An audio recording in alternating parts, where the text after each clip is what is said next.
जय हिंद बच्चों, कैसे हो? उम्मीद करते हैं आप लोग अच्छे होंगे। प्यारे बच्चों, आज का क्लास लेकर फिर आप सबके बीच उपस्थित हो गए हैं। आज के क्लास में हम लोग अध्ययन करने वाले हैं पीओपी, प्लास्टर ऑफ पेरिस। तो मेरे देश के नौजवान जल्दी से कॉपी और पेन लेके बैठ जाइए, क्योंकि आज हम लोग एक लाजवाब टॉपिक का अध्ययन करेंगे।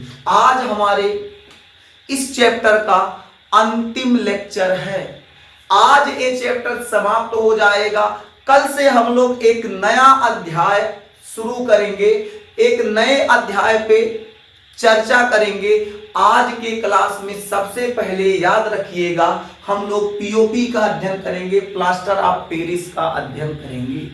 प्लास्टर ऑफ पेरिस क्या होता है? सबसे पहले इसका रासायनिक नाम देखते हैं बाबू। जैसा कि आपको हर क्लास में पहले रासायनिक नाम ही बताया गया है, तो रासायनिक नाम क्या होगा? ये जो प्लास्टर ऑफ पेरिस होता है, इसका रासायनिक नाम क्या होगा? रासायनिक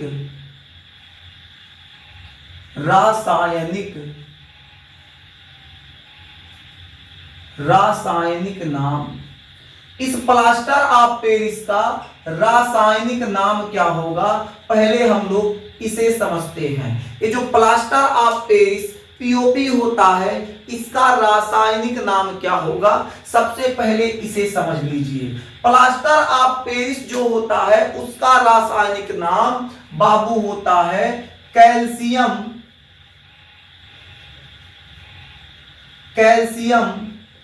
सल्फेट, हेमीहाइड्रेट,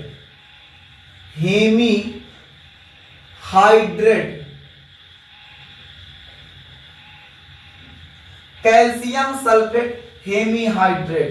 अब कहेंगे सर इसका सूत्र भी बता दीजिए। तो मेरे देश के नौजवान बिल्कुल आप सूत्र भी नोट कर लीजिए। तो लिखेंगे क्या? अणुसूत्र।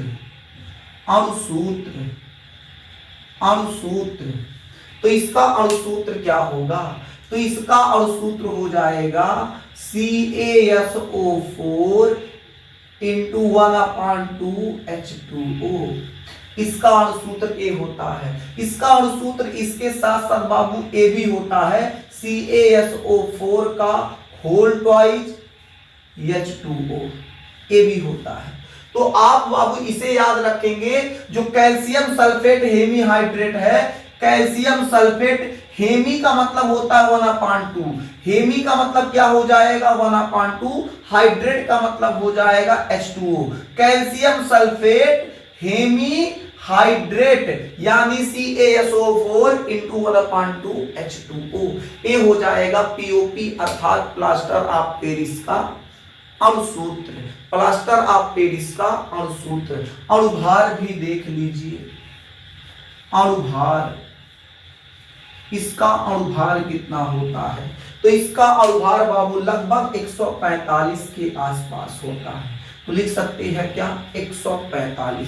कहीं कहीं आपको 136 भी बताया जाएगा, तो घबराइएगा नहीं। दोनों सूत्र अलग देखिए, दोनों सूत्र क्या है? देखिए ए आपका है CaSO4 इंटू 1/2H2O, CaSO4 का होल ट्वाइस H2O। तो उस आधार पे क्या है, इसका अणुभार भिन्न आ सकता है, लेकिन आप अपनी जानकारी के लिए याद रखिएगा, इसका अणुभार बाबू लगभग 145 के आसपास होता है। अर्थात आप याद रखिएगा, इसका अणुभार 145 ही होता है। ठीक है, आगे बढ़ें। अब हम लोग समझते हैं ये जो प्लास्टर ऑफ पेरिस है, इसकी निर्माण की विधि क्या है। तो जल्दी से मुस्कुराते हुए हेडिंग कीजिए निर्माण विधि। क्या हेडिंग करेंगे? निर्माण विधि। यानी प्लास्टर ऑफ पेरिस को बाबू किस प्रकार से निर्माण किया जा सकता है। तो प्लास्टर ऑफ पेरिस को निर्माण करने के लिए आपके पास बाबू जिप्सम होना चाहिए। जिप्सम क्या होता है? इसका सूत्र क्या होगा? CaSO4 into 2H2O। ये बाबू होता है जिप्सम। ये क्या हो जाएगा? जिप्सम। अब ये जो जिप्सम होता है, ध्यान से समझिएगा मेरे देश के नौजवान, यदि आप ध्यान से समझते हैं तो आपको रत्ती भर भी समस्या नहीं होगा। जिप्सम को बाबू 373 केल्विन पर गर्म करेंगे।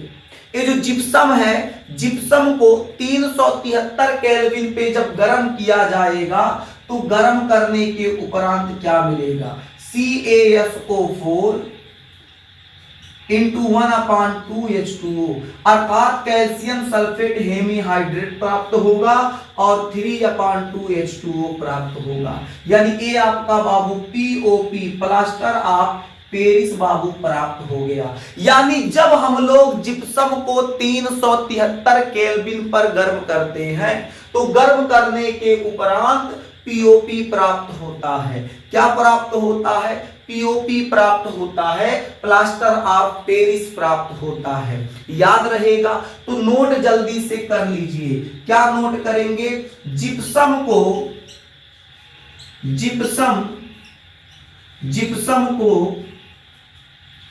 373 केल्विन पर जब गर्म किया जाता है, जब गर्म किया जाता है तो पीओपी प्राप्त होता है, पीओपी प्राप्त होता है। याद रखिएगा जो जिप्सम होता है जब उसे 373 केल्विन पर गर्म करेंगे तो क्या प्राप्त होगा, पीओपी प्राप्त होगा। अब मुस्कुराते हुए हेडिंग कर लीजिए, गुणधर्म। गुणधर्म, गुणधर्म में बाबू भौतिक गुणधर्म और रासायनिक गुण दोनों पढ़ा दिया जाएगा। प्रॉपर्टीज, गुणधर्म, गुणधर्म में भौतिक गुण और रासायनिक गुण दोनों मिक्स करके ही पढ़ा देते हैं। तो मेरे देश के नौजवान, जो प्लास्टर ऑफ पेरिस अर्थात पीओपी होता है, याद रखिएगा वह एक ठोस पदार्थ होता है जो प्रायः सफेद रंग का होता है। तो हम लोग यहां बाबू नोट कर लेंगे, यह मतलब क्या, पीओपी। यह मतलब क्या, पीओपी। यह सफेद रंग का, यह सफेद रंग का ठोस पदार्थ होता है।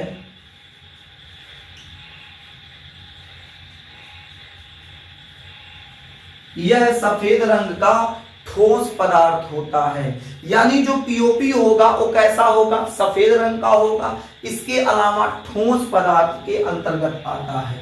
दूसरा पॉइंट याद रखिएगा मेरे देश के नौजवान, दूसरा पॉइंट क्या याद रखेंगे, जो पीओपी होता है जल में विलय होता है। अर्थात जब पीओपी को जल में घोल देंगे तो जल में घोलने के उपरांत क्या होगा, अविलय होगा, विलय नहीं होता, अविलय। अर्थात पीओपी को जब हम लोग जल में घोल देंगे तो जल में घोलने के उपरांत जल में घुलेगा नहीं, बल्कि निचवा पेनिया में जाके, ऐसे जिस बर्तन में घोलेंगे पेनिया में जाके बैठ जाएगा। अर्थात हम लोग कह सकते हैं ये जो पीओपी होता है जल में अविलय होता है, विलय नहीं होता है। ध्यान दीजिए, गलती से निकल गया था। तो हम लोग क्या नोट करेंगे, ये जो पीओपी होता है, पीओपी जल में अविलय होता है। पीओपी जल में अविलय होता है, जल में अविलय होता है, पीओपी जल में अविलय होता है।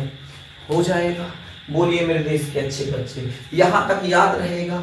अब हम लोग कुछ और चीजों का अध्ययन करते हैं। कहाँ नोट करें, यहां पढ़ा दे क्या, हाँ इतना में हो जाएगा, यहीं पढ़ा देते हैं।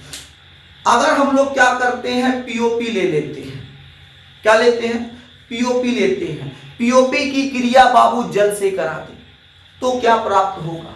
तो याद रखिएगा, याद रखिएगा, याद क्या रखेंगे,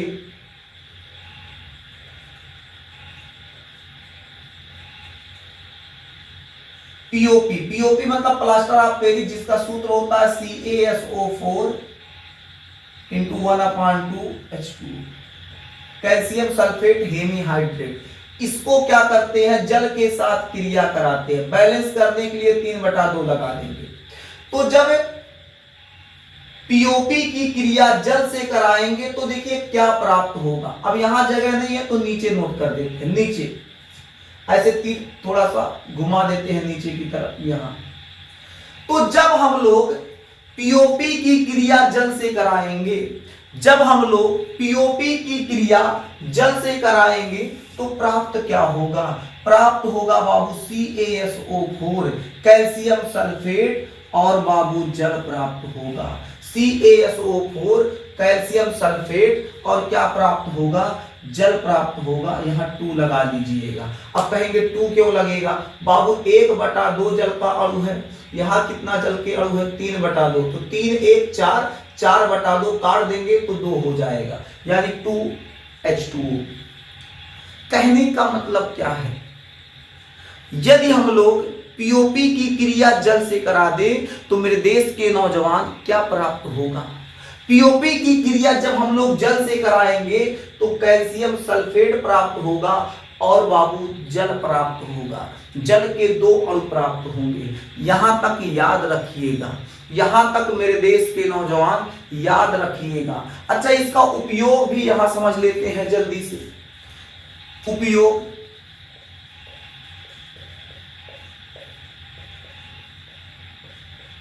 ये जो पीओपी होता है इसका उपयोग कहां होता है, प्लास्टर ऑफ पेरिस का उपयोग कहां होता है, दंत चिकित्सा में, दांत के अस्पतालों में मेरे देश के नौजवान इस प्लास्टर ऑफ पेरिस का उपयोग करते हैं। यानी हम लोग क्या लिख सकते हैं, दंत चिकित्सा में क्या लिख सकते हैं, पहला पॉइंट नोट कीजिएगा, दंत चिकित्सा, दंत चिकित्सा में। इसके अलावा जब बाबू आप क्या करते हैं, कोई गेम खेलते हैं या बारिश के मौसम में चलते जा रहे हैं, या कोई एक व्यक्ति है वो बारिश के मौसम में क्या हो रहा है, चलते जा रहा है, बारिश हो रहा है, झमाझम बारिश हो रहा है, वो चल रहा है, मैं तो रास्ते से जा रहा था, भेलपूरी खा रहा था, तब तक बाबू पैर स्लिप कर गया। जब पैर स्लिप कर गया तो गिरा, बहुत गिर गया, और जब गिरेगा बाबू उसके पैर में चोट लग गया। डॉक्टर के पास उठा के ले गए, डॉक्टर साहब देखिए इसके पैर में चोट लग गया। डॉक्टर बोले यार पैर में चोट लग गया, एक्सरे कराओ। एक्सरे कराने पे पता चला कि बाबू उसका पैरवा टूट गया है। तो टूटे पैर पर जो हड्डी होता है, जब हड्डी टूट जाता है तो हड्डियों को जोड़ने के लिए पीओपी का उपयोग करते हैं, प्लास्टर ऑफ पेरिस का उपयोग किया जाता है। तो याद रखिएगा, अस्पतालों में टूटी हड्डियों को जोड़ने के लिए पीओपी का उपयोग किया जाता है, यही नोट कर दें।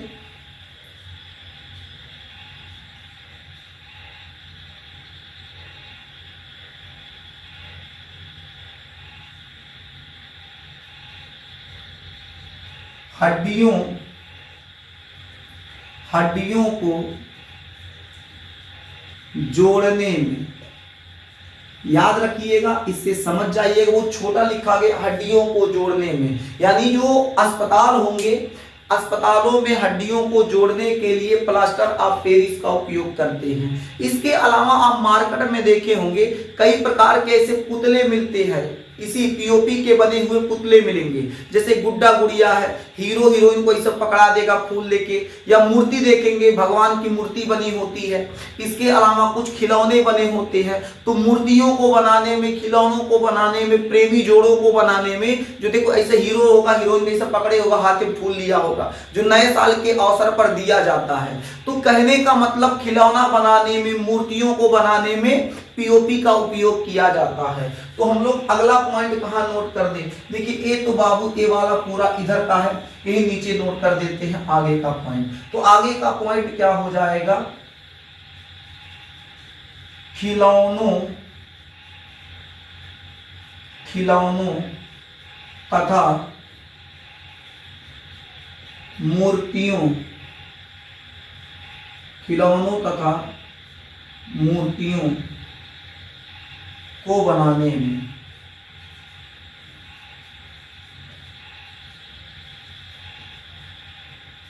खिलौनों तथा मूर्तियों को बनाने में, खिलौनों तथा मूर्तियों को बनाने में, याद रहेगा। बोलिए मेरे देश के नौजवान, क्या याद रहेगा? तो कहाँ कहाँ उपयोग किया जा रहा है?